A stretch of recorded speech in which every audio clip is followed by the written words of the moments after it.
Canon has just launched a new digital SLR, the EOS 500D. I'm here at the Canon's national showroom in central London to talk to David Parry all about it. So David, tell us all about this new camera. Right, well this is the new 500D. It's sitting in our range just above the 450 and just below the 40, so it's an addition to our range. It's 15.1 million pixels. It has a high ISO of 12800 and also has video capability. Now this 15 megapixel sensor, is this a new sensor or is this the same sensor? This is a 50D. This is a completely new sensor designed actually for this camera. It's very, very similar to the 50D but is different. How does it differ? The main difference is that the 50D has what we call gapless micro lenses, which means that all the photodiodes are right next to each other. In this, it does actually have gaps between them. Right. And the ISO mode up to 12,800, you're saying. That's boosted? Yes, it is, yeah. Boosted setting. But it's designed obviously for low light photography. Yep. This will make it fantastic for people who like shooting in low light or just really give people the ability to use the cameras when the sun goes down. So David, tell me about the movie mode. Right, we have full 1080 high definition movie on here and also 720 high definition.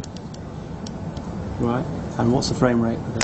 The frame rate on 720 is 30 frames per second and on the 1080 full high definition is 20 frames per second.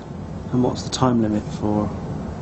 The time limit for continuous shooting in one burst is 29 minutes 59 seconds.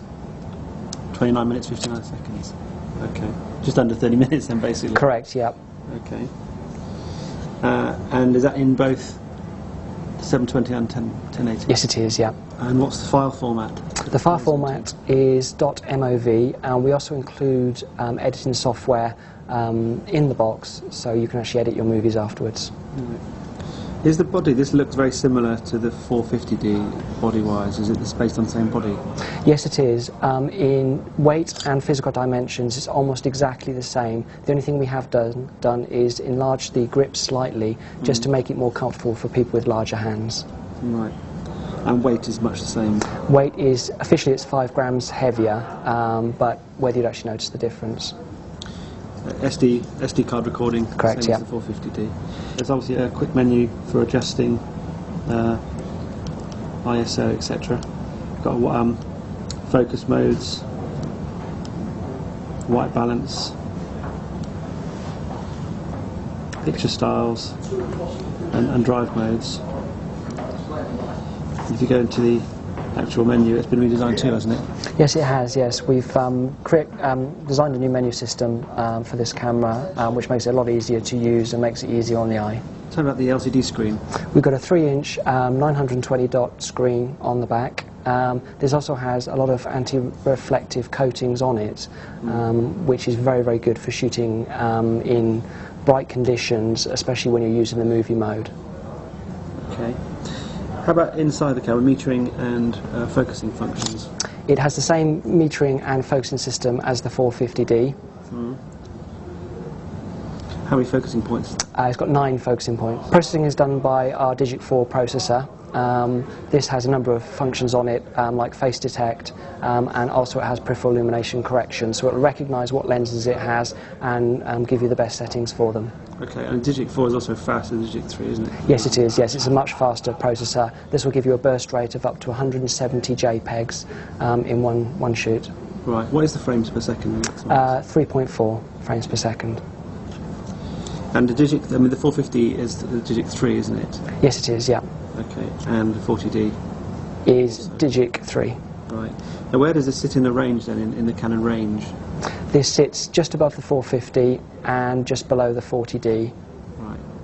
So you've got just tell everybody, you've got the 1000D entry level, yep. the 450D, yep. and the 500D. And this is not a replacement for the 500D, is it? This is not a replacement for any of our cameras. This is an addition to our range. We now have 8 cameras in our range. Okay. And then you've obviously got the 40D and 50D, which are slightly more higher spec for... Yeah, the 40 and the 50D, they have magnesium alloy bodies. They have slightly different functionality. They also have a much faster frame rate and a faster autofocus system as well. And I believe the camera takes the BGE5 battery grip from the 450D, is that correct? That is correct. All accessories for the 450 will actually fit this camera as well. Actually, we've got one here, haven't we, that we prepared earlier, Lupita style, with the BGE5 grip attached to it. So that takes two of the batteries, which will give you twice as much shooting power. Right, okay. There's also a new flash gun, isn't there, you've released? That's correct, yep. We've brought out a new speed light, which is called the 270, which is a replacement for the 220. The most remarkable thing about this flash gun is the fact that you can actually do bounce photography with it. This is very, very useful for photographing people and just giving a much more flattering light. And this is the first time we've ever had a flash gun this small that will actually have that capability. So what's the price of the camera going to be, the big question? Okay, well the camera's available in 3 different configurations. First one being body only. This is going to be 86999. We also do it with the 18 to 55 IS lens, which is going to be 96999. And we also do it with the new 18 to 200mm lens as well, which is going to be 139999. Right, and when are they going to be available to buy? Availability is early May. And is that the camera and the flash as well? Yes, it is, yeah. So there we have it, Canon EOS 500D.